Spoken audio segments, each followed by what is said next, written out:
The breaking point. A dream begins to fracture. In the city of towering ambition and relentless drive, John Calloway was an unshakable force. His name resonated through the financial corridors of New York City, a symbol of wealth, power, and unparalleled success. By the age of 38, he had built an empire from sheer grit, a self-made millionaire ruling over real estate and venture capitalism. His name wasn't just known. It was etched into the skyline, engraved into contracts, whispered in admiration, and sometimes in envy. His life was a carefully curated masterpiece. Luxury penthouses, roaring sports cars, exclusive clubs, and deal after deal that cemented his dominance. Yet, amidst the relentless pursuit of more wealth, more power, more influence, he barely noticed that the most precious thing in his life was slipping away.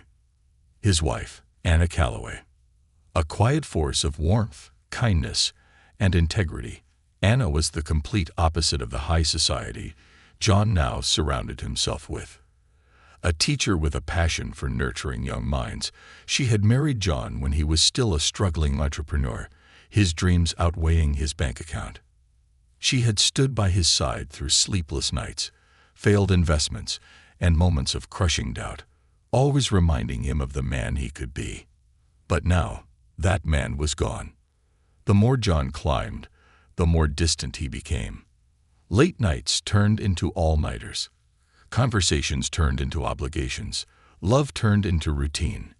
Anna, once his anchor, had become an afterthought in the whirlwind of his ambition. And yet she still believed.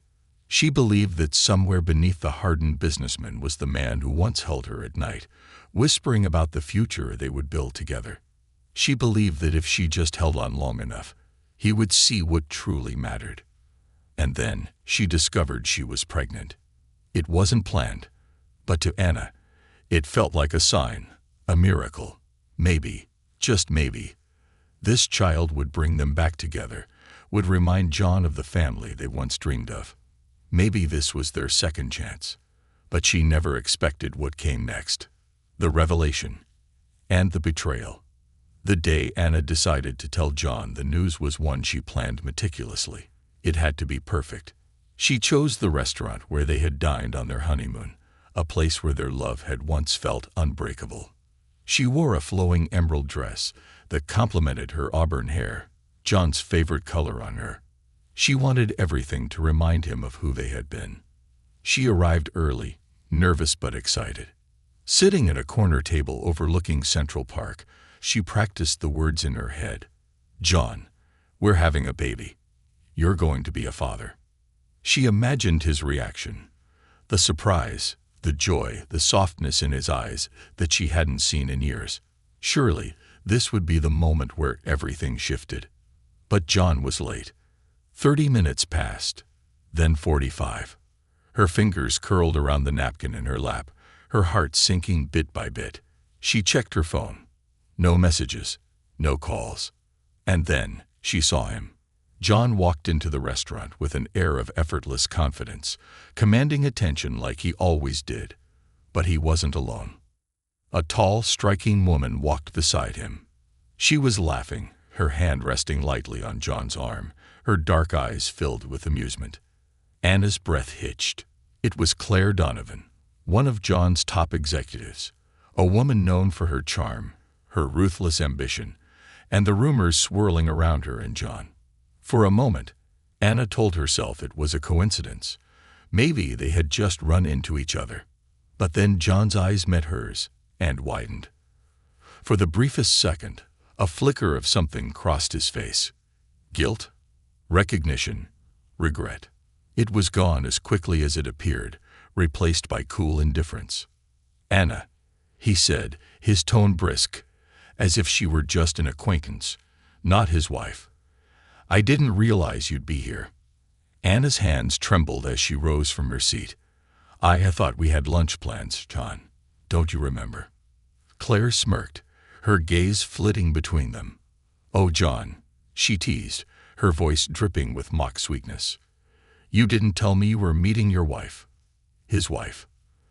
The words felt like a slap. Anna looked at John, searching his face, pleading for an explanation. He shrugged, dismissive. It must have slipped my mind. I've been busy. Busy. The word echoed in Anna's mind, twisting like a knife. Too busy to remember your wife, she whispered, her voice trembling. John sighed, rubbing his temple as if she were an inconvenience. Don't make a scene, Anna. A scene. Anna's vision blurred, humiliation flooding her veins. She barely heard Claire's light, condescending laugh. She barely noticed the way the entire restaurant had gone silent, eyes darting toward her in quiet judgment, pity, or curiosity. Her hands instinctively moved to her stomach. She had come here to tell John they were going to be parents. She had come here believing, foolishly, desperately believing, that their love could still be saved. But John had already moved on. John, her voice cracked. I need to talk to you. It's important. He exhaled, exasperated. Not now, Anna. Can't you see I'm in the middle of something? Please. Her eyes were glassy, her voice broken. It's about. Enough, Anna. John's voice was sharp now, ice cold. You're embarrassing yourself. Just go home. The silence in the restaurant was deafening. Anna felt as if the ground had vanished beneath her, as if everything she had believed in had shattered in an instant. John turned back to Claire, as if Anna no longer existed. Tears spilled down her face as she turned and ran. Through the restaurant doors, into the streets, into the cold autumn air, until her legs gave out, and she collapsed onto a park bench. Her hands clutched her stomach as sobs racked her body. She had come here with hope. She was leaving with nothing but heartbreak. The man who had once sworn forever to her had just erased her in front of an entire room of strangers. The baby growing inside her, their child, was now the only thing she had left. And at that moment, as the wind rustled the autumn leaves, Anna made a decision. She had spent too long fighting for a man who had already let go. It was time to walk away. Not for John, not for the life they had built, but for the child who deserved better.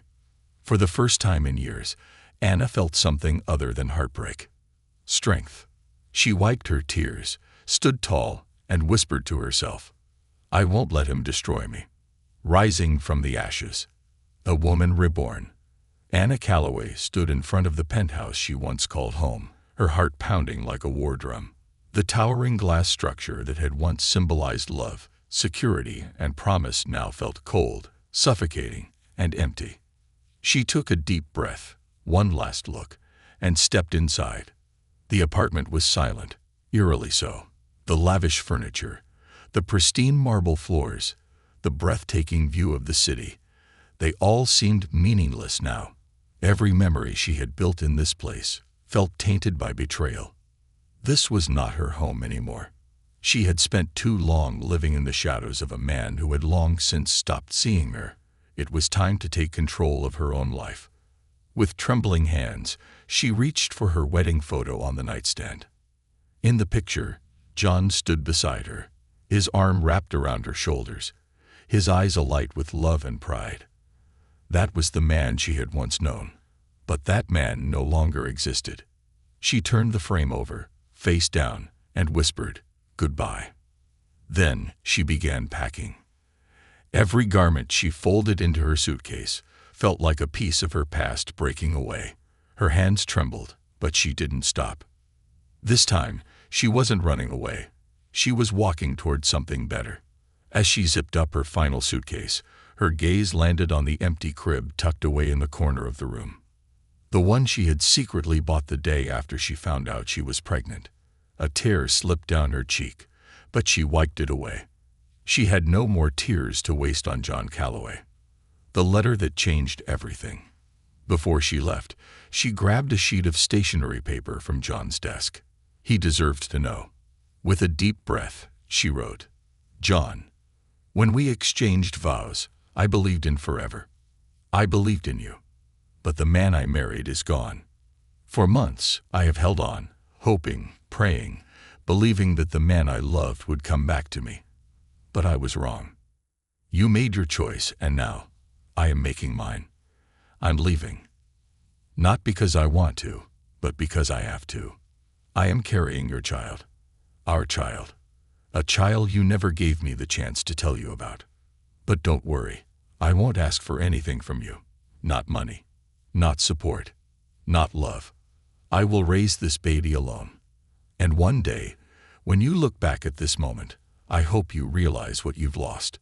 But by then, it will be too late. Goodbye, John. Anna. She folded the letter, left it on his nightstand, and walked out of the penthouse for the last time. As she stepped into the waiting cab, she didn't look back. For the first time in years, she felt free. A new beginning in Boston. Anna had no grand plan, no clear roadmap. But she had savings, and she had strength. And that was enough.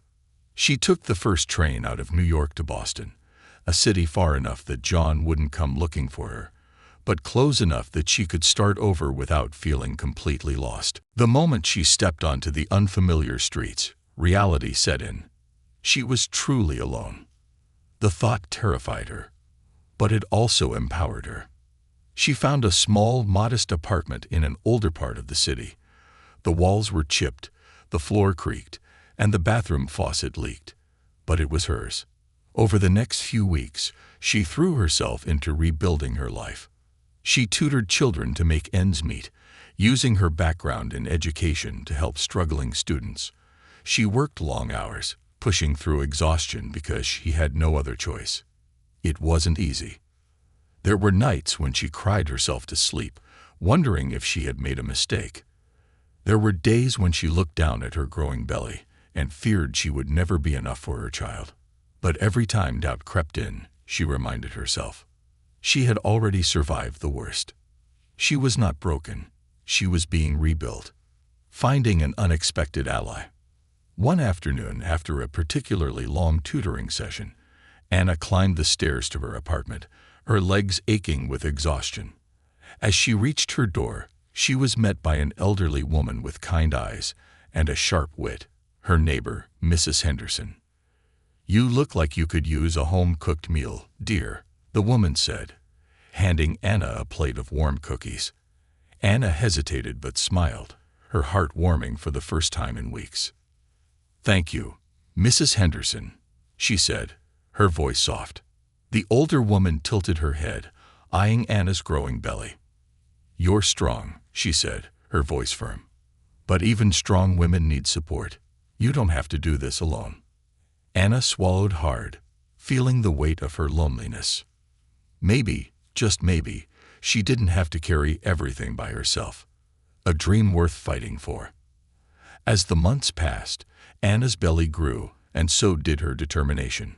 She had always dreamed of opening a school, a place where underprivileged children could receive quality education, love, and guidance, the kind of place she had always wished existed when she was a child. Now, more than ever, that dream burned inside her. She began researching grants and funding, reaching out to local organizations, and sketching out a plan. Even on nights when her hands ached from working, she forced herself to stay awake, planning, building, dreaming. She wasn't just surviving anymore. She was preparing for something bigger. For herself. For her baby. For the future she refused to let John's betrayal destroy. One afternoon, as she sat at her small dining table, surrounded by stacks of notes and research, she felt a sudden, strong kick inside her belly. She gasped, pressing her hand against her stomach. A tear slipped down her cheek, not from sadness, but from awe. "You're a fighter, aren't you?" she whispered to her unborn child. "Just like your mama." And for the first time, she truly believed it. A storm looming on the horizon. Months later, Anna gave birth to a beautiful baby boy. She named him Noah, a name that symbolized new beginnings. The first time she held him, she knew. He was her purpose. She had thought she had lost everything when John broke her heart. But she hadn't lost the most important thing, herself.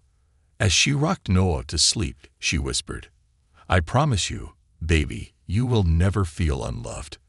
You will never feel unworthy. You will never have to fight for a place in someone's life." Noah's tiny hand curled around her finger, as if sealing the promise.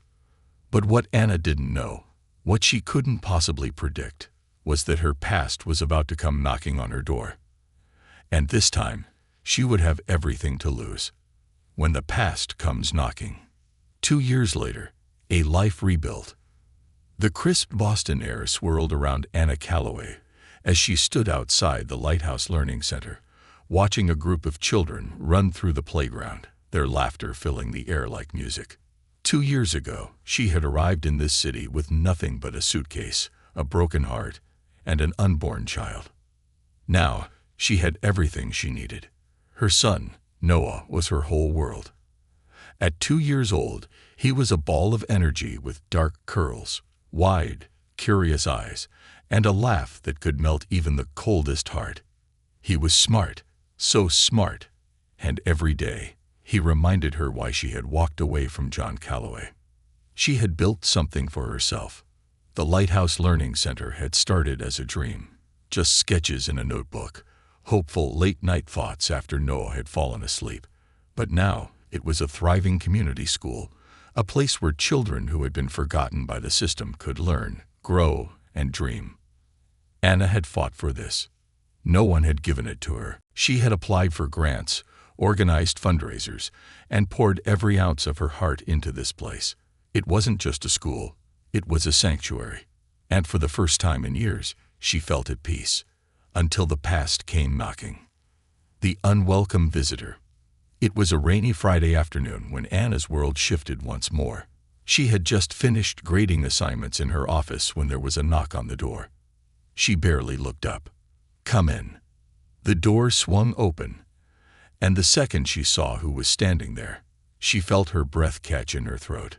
John Calloway. He stood in the doorway, rain dripping from his trench coat, looking almost the same, yet somehow completely different. The expensive tailored suit was still there, the chiseled jawline, the piercing blue eyes, all unchanged. But something was different. His face looked tired, his shoulders heavier, as if he had been carrying a weight for far too long. Anna froze. For a moment, neither of them spoke.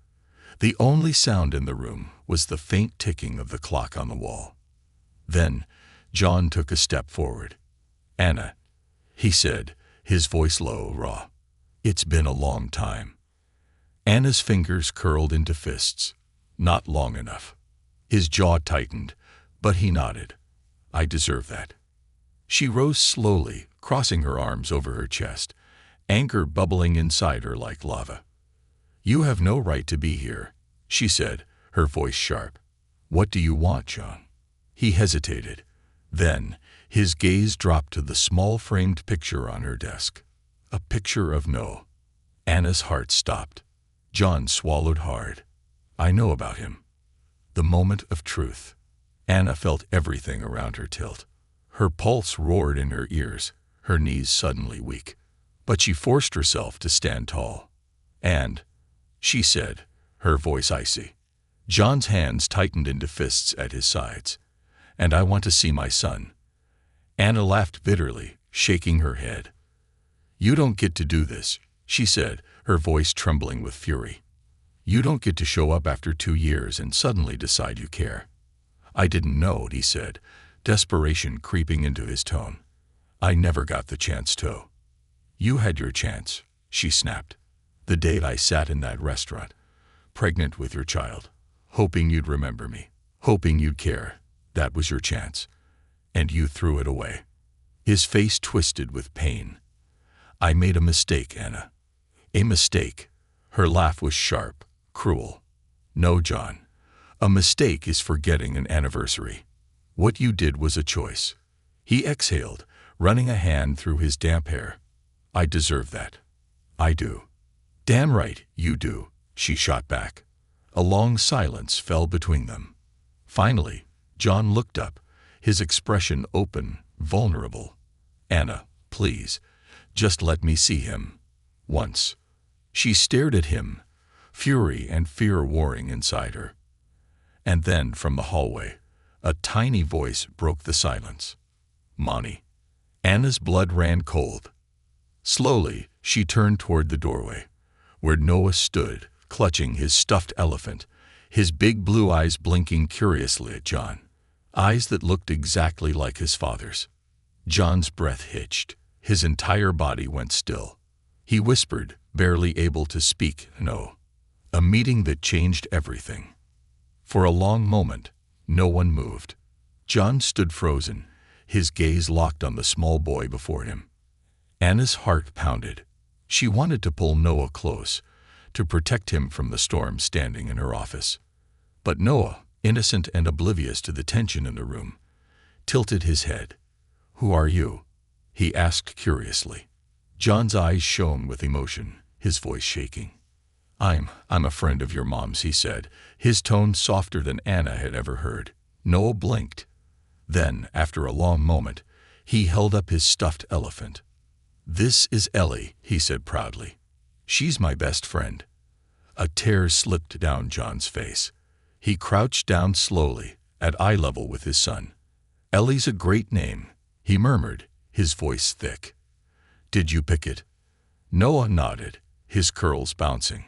"Yep, she was all alone, so I gave her a name so she wouldn't be lonely." John let out a shaky breath, as if the words physically broke him. Anna watched the scene unfold, her chest tight, her throat burning. This was the man who had broken her, and yet, for the first time, she saw something real in his eyes. Regret, longing, love. Noah giggled. "You look like me," he said, pointing at John's face. John let out a breathless laugh, his expression shattered. "I do, don't I?" Anna turned away, tears burning in her eyes. She wasn't ready for this. She wasn't ready for the man who destroyed her to suddenly care. But she wasn't making this decision for herself anymore. Noah had a right to know. Taking a deep breath, she finally said, "You can see him. But only under my terms. If I think, for even a second, that you're going to hurt him, you're gone." John looked up, hope flickering in his tired eyes. "I won't mess this up, Anna," he whispered. She didn't believe him. Not yet. But as she watched him stare at their son, the child he never knew existed, she realized something terrifying. Maybe, just maybe, he wasn't the same man anymore. And if that was true, then maybe she wasn't ready for what came next. A battle of hearts and regrets. The uneasy truce. Anna Calloway never thought she would see the day when John Calloway would be sitting in her living room. Yet, here he was. The man who had once broken her beyond repair, now sitting on her worn-out couch, cradling a steaming cup of coffee, and watching his 2-year-old son play on the carpet. The tension in the room was thick, suffocating. Anna stood in the kitchen, her arms crossed, keeping a close, wary eye on John. Noah, completely unaware of the emotional storm brewing between his parents, chattered happily to himself as he built a wobbly tower of blocks. John hadn't spoken much since she agreed to let him see Noah, and that made her nervous. She expected arrogance, smooth talk, maybe even fake apologies. She expected the old John, the man who had dismissed her pain as an inconvenience. But instead, she saw a stranger, a man who looked haunted. John stared at Noah as if memorizing every tiny movement, every blink, every laugh, every curl of dark hair that looked so much like his own. When Noah glanced up and smiled, John's breath hitched, as if the moment physically hurt him. Anna swallowed the lump in her throat. This was exactly why she had wanted to keep him out of their lives. She wasn't afraid of John hurting Noah. She was afraid of John becoming someone Noah would love. Because that would make it so much harder if he left again. A ghost from the past. As much as she wanted to ignore it, Anna couldn't deny that John was trying. He didn't push, didn't demand more time. He waited. He volunteered at the Lighthouse Learning Center, helping with repairs and fundraising, proving that he wasn't just there for Noah. He was trying to be a part of Anna's world too. And that terrified her. Because what if he meant it this time? What if he really had changed? Could she risk trusting him again? She didn't know. But she would soon be forced to find out. Because the past wasn't done with them yet. The unexpected visit. It happened on a Tuesday afternoon. Anna was finishing up a lesson plan when the school's front doors swung open, and the last person she ever wanted to see walked in. Claire Donovan. Dressed in a sleek, expensive black coat, her dark hair flowing in perfect waves, Claire walked into the school like she owned the place. Anna stiffened. Her heart pounded in her chest, but she kept her expression calm. She had faced betrayal before. She wasn't going to let Claire shake her. "Claire," Anna said, her voice cool. "What are you doing here?" Claire smiled, but it didn't reach her eyes. "Checking in on an old friend," she said, mock sweetness dripping from her voice. Anna raised an eyebrow. "Funny. John never mentioned you." Claire's smirk faltered for a split second before she tilted her head. "Anna," she said, her voice soft, but dangerous.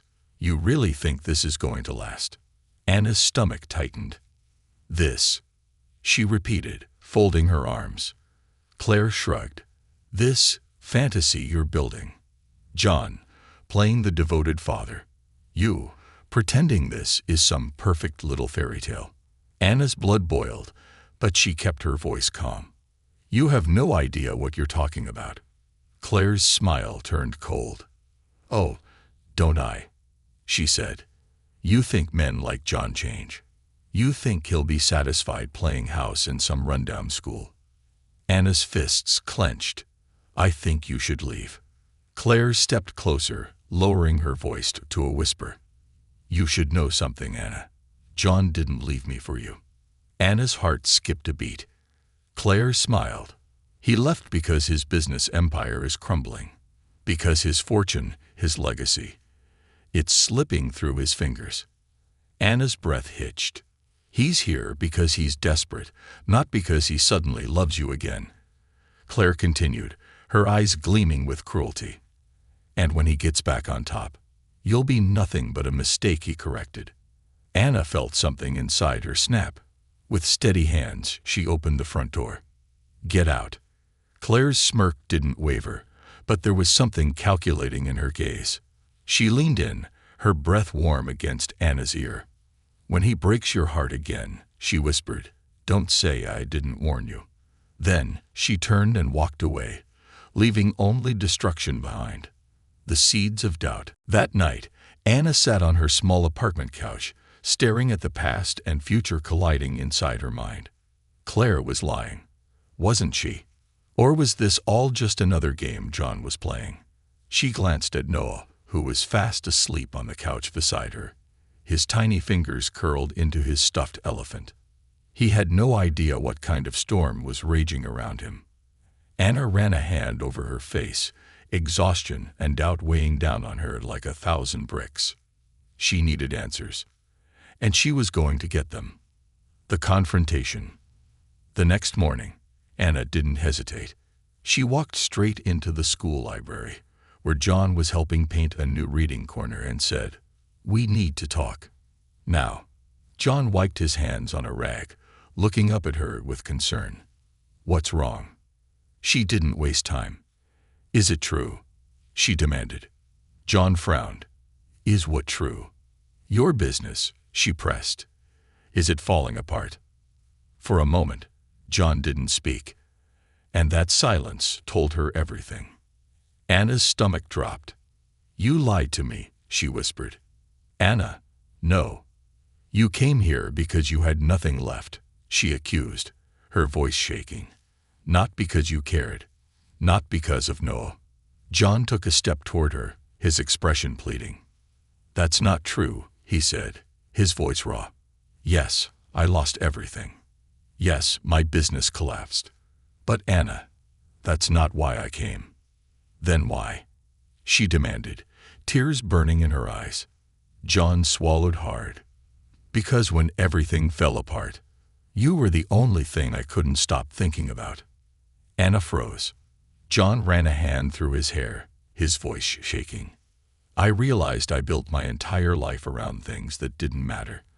I chased power, money, and ambition, and when it all crumbled, I finally saw what I had really lost." His gaze locked onto hers. "I lost you, Anna. I lost my son. A tear slipped down Anna's cheek. She wanted to believe him, but her heart had been broken before. Could she risk it again? John took a deep breath. I don't expect you to trust me overnight, he said. But I swear to you, Anna, I'm not that man anymore. She stared at him, her heart pounding. For the first time in years, she saw true vulnerability in John's eyes. But trust wasn't given. It was earned. And John Calloway had a long way to go. The battle between trust and betrayal. Unraveling the truth. Anna stood in the middle of the dimly lit Lighthouse Learning Center, her heart pounding in her chest. She had spent the last 2 years rebuilding herself, healing from the wreckage John Calloway had left behind. Now here he was asking for another chance. Anna wanted to laugh at the irony. John Calloway, the man who had publicly humiliated her, the man who had tossed their marriage aside like it was a bad business deal, was standing in front of her with pleading eyes and regret painted all over his face. Do you think you can just show up and say a few words and everything will be fine? She demanded, her voice shaking with anger.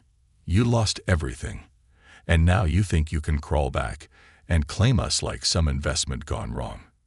John flinched, his fingers curling into fists.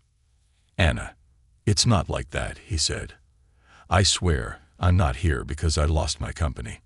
I'm here because I lost my family long before that. Anna let out a sharp breath, willing herself to stay calm. She wanted to believe him. But Claire's words echoed in her mind. When he gets back on top, you'll be nothing but a mistake, he corrected. And she was terrified that Claire was right. Noah's innocence, a small giggle interrupted their heated conversation. Noah stood at the doorway, clutching his stuffed elephant, looking up at both of them with bright, innocent eyes. Anna's heart squeezed. She had spent so much time protecting him from the world, from John, from the pain of being unwanted, but Noah didn't know any of that. To him, this was just a normal day. And the man standing in front of him, just another person to love. John's gaze softened instantly, his breath hitching as he knelt to Noah's level. Hey, buddy, he murmured. Noah beamed. Did you see my blocks? He asked excitedly, pointing to the half-built castle he had been working on earlier. John swallowed hard, nodding. That's amazing, he said. Did you build it all by yourself? Noah nodded proudly. Mommy helps me sometimes, but I did the tower. John's jaw tightened. Anna saw it, the pain of missing out, the realization that he hadn't been there for the milestones, the bedtime stories, the scraped knees, and late-night cuddles. And despite everything, despite her rage and doubt, a small part of her ached for him, because he had no idea what he had lost until now. And Noah had no idea what he had been missing. That was the cruel part of it all. John looked up at Anna, his voice barely above a whisper. Can I spend some time with him? Anna's stomach twisted. Her heart screamed no, but her mind told her she owed it to know, because this wasn't about her anymore. With a deep breath, she nodded. 1 hour, she said. That's all you get for now. John exhaled in relief. Thank you. Anna turned away, trying to convince herself she hadn't just made a mistake. A father's regret. For the next hour, Anna sat in the kitchen, sipping her coffee, listening to the laughter and conversation in the other room. She didn't dare go in. Because if she saw them together, if she saw the way Noah looked at John, she didn't know if she could handle it. But she could hear everything. Daddy, look. Ellie can fly. Whoa, that's impressive. How high can she go? All the way to the sky. More giggles. More bonding that she had spent so long keeping them from having. And it made her wonder, was she the villain here? She had kept John away because she was protecting Noah from getting hurt. But what if she had been keeping Noah from something he needed? The thought sent a chill down her spine. She refused to let John hurt them again. She refused to let him think he could just walk back into their lives and pick up the pieces, because she had built this life without him. And she would be damned if he thought he could take that away from her. The question that changed everything. The hour passed too quickly, and when Anna finally stepped into the room, she saw something that stopped her heart cold. Noah had crawled into John's lap, his tiny hands wrapped around his father's arm, his head resting against John's chest. John was frozen, completely still, as if afraid to move, as if this moment was too precious to break. And then Noah murmured, half asleep, "Are you my daddy?" Anna's entire body locked up, her breath caught in her throat, her pulse roaring in her ears. She saw the way John's shoulders tensed, the way his fingers clenched around Noah's small frame. And for the first time, she saw fear in his eyes. Real, genuine fear. He looked up at Anna, his expression pleading for guidance. She wanted to stop this moment. She wanted to run. But Noah had asked, and he deserved the truth. Her voice was barely a whisper. "Yes, baby," she said, her heart breaking and healing all at once. "He's your daddy."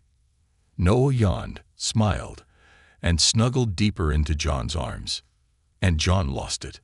Silent tears slipped down his face as he clutched his son, his body shaking from the sheer weight of emotion. Anna turned away, swallowing the lump in her throat. Because this wasn't supposed to happen. John wasn't supposed to fit into their world so easily. And yet he did, and that scared her more than anything. The truth comes out. That night, after Noah had gone to sleep, John stayed. Anna didn't ask him to leave. They sat on opposite ends of the couch, the weight of everything hanging between them. "I didn't deserve that moment today," John finally said, his voice raw. Anna exhaled slowly. "No, you didn't." He looked down at his hands. "I never thought I'd get to hear those words, that I'd get to hold him like that. I don't deserve it." Anna frowned. She had expected John to be arrogant, to demand more. But instead, he looked broken. "Then what do you want?" she asked softly. John looked up, his eyes filled with a desperation she had never seen before. "I want another chance, Anna," he said. "Not just with Noah. With you." Her heart skipped a beat. She should say no. She should throw him out, remind him of all the pain he caused her. But the words wouldn't come. Because for the first time, she saw a version of John that she had once loved. A version of him that might be real this time. And that was the most dangerous thing of all. Because if she let him in again, he could break her all over again. And this time, she might not survive it. The battle between the past and the future. A heart on the edge. Anna Calloway sat in her dimly lit apartment, staring at the spot where John had sat just hours ago. His words still echoed in her mind. "I want another chance. Not just with Noah. With you."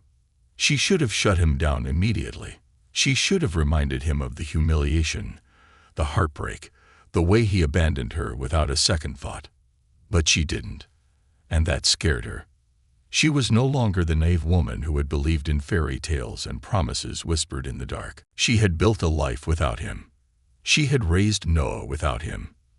So why did part of her heart ache at the thought of letting him go again? Anna clenched her fists. No, she would not fall for him again. John Calloway was her past, and the past had no place in her future. John's struggle for redemption. John paced in his hotel suite, gripping his phone so tightly his knuckles turned white. He had spent years destroying everything that mattered. He had spent months realizing just how much he had lost.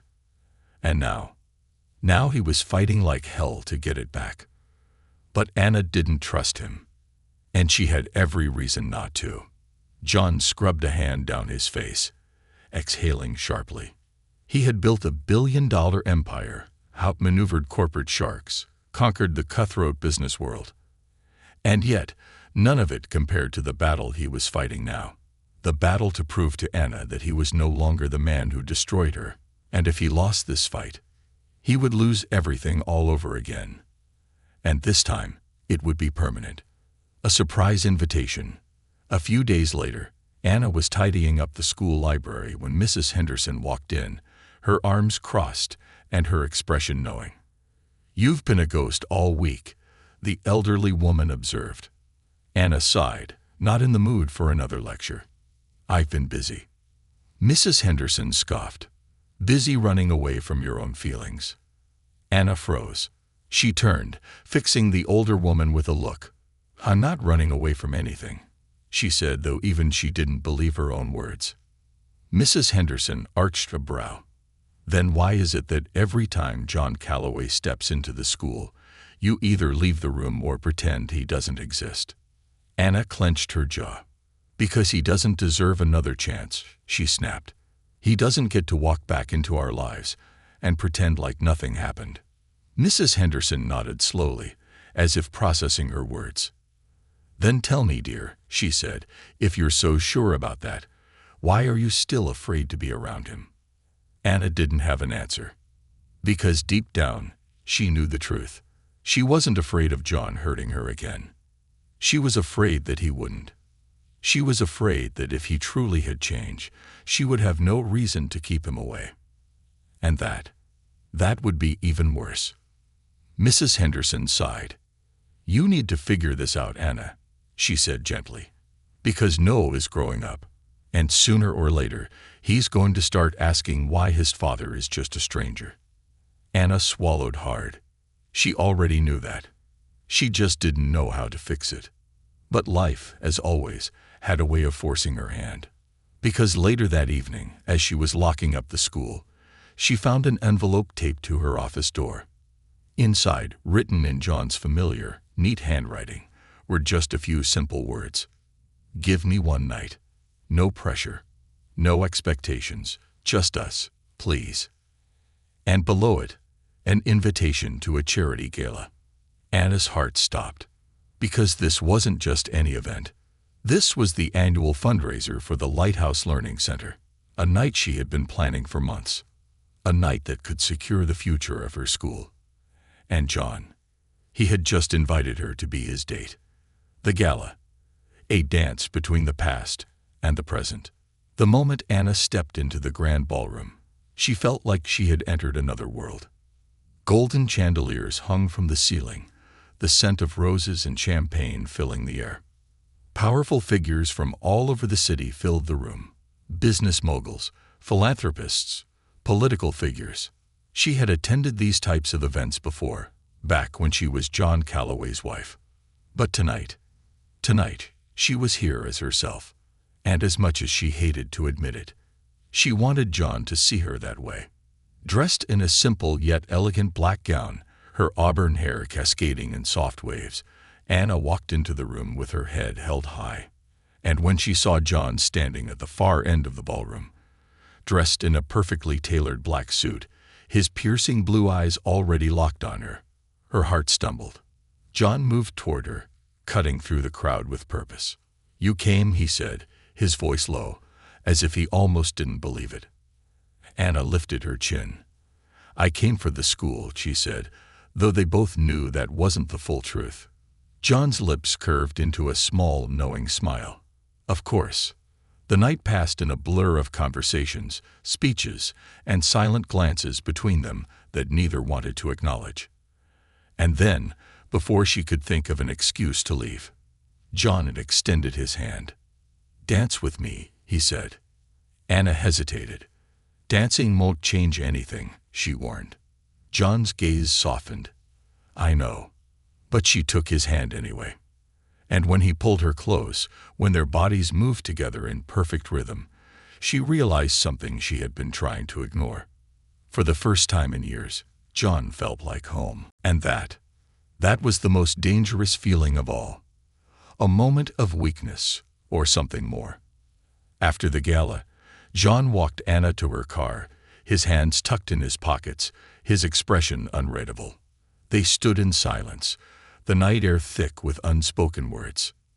Tonight was nice, Anna admitted hesitantly. John nodded, watching her carefully. "I meant what I said, Anna," he murmured. "No pressure. No expectations. I just wanted to spend time with you." Anna hated how much that affected her, because this was not the John she had once known. The John she had married would have demanded answers, forced his way back into her life. But this John was waiting for her to choose him. And that scared her more than anything, because she didn't know if she was ready. But maybe, just maybe, she wanted to be.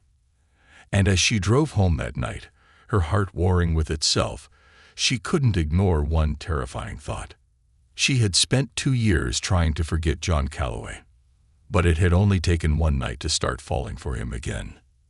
A love rebuilt, a future forged, a night that changed everything.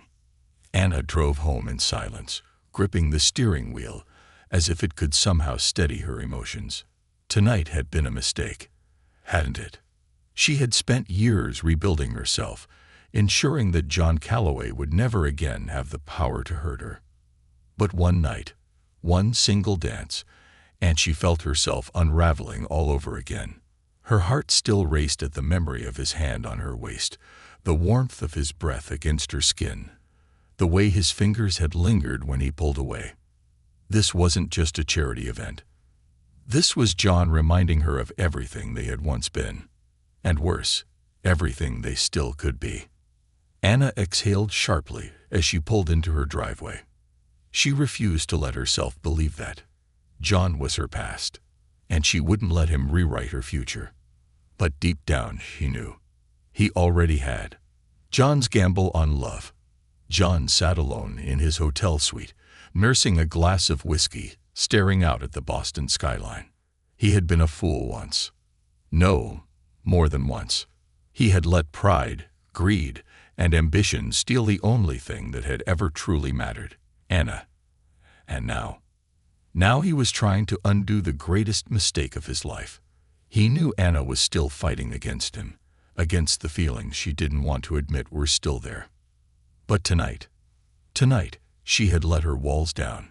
For the first time in years, he had seen her vulnerability, the hesitation in her eyes when she looked at him, and John wasn't about to let that slip away. Tomorrow, he was going to prove to her that he wasn't the man she once feared, that he wasn't going to walk away this time. A storm breaks the silence. The next morning, Anna awoke to the sound of rain pounding against her window. The storm outside felt almost symbolic, a perfect reflection of the turmoil raging inside her. She moved through her apartment like a ghost, going through the motions of making breakfast for Noah, but her mind was elsewhere. She had expected John to reach out after last night, to push, to demand answers, but he hadn't, and somehow that made it worse, because it meant he was giving her space. It meant that for the first time, he was waiting for her, and she didn't know if she was ready for what that meant. She was about to pour herself a cup of coffee when a knock echoed through the apartment. Anna froze. She didn't have to guess who it was. She knew. And despite everything, despite her best efforts to convince herself otherwise, her heart still skipped a beat. She moved toward the door, took a deep breath, and opened it. And there he was, John Calloway, standing in the rain, soaked to the bone, holding a small white box in his hands. Anna blinked, startled. "What?" "I know I'm probably the last person you want to see right now," he said, his voice raw, unsteady. "But I couldn't wait anymore." Anna swallowed. Wait for what? John hesitated. Then, slowly, he held out the box. Anna's hands trembled as she took it, lifting the lid to find a tiny, handmade bracelet, woven with soft blue and white thread. She inhaled sharply. It was a friendship bracelet, the kind she used to make when they were younger, back before money and power and betrayal had ripped them apart. The kind John had once joked about wearing to every business meeting, because it reminded him of home. Her fingers curled around the bracelet as her throat tightened. "Why are you doing this?" she whispered. John met her gaze, his blue eyes filled with something she hadn't seen in years, something real.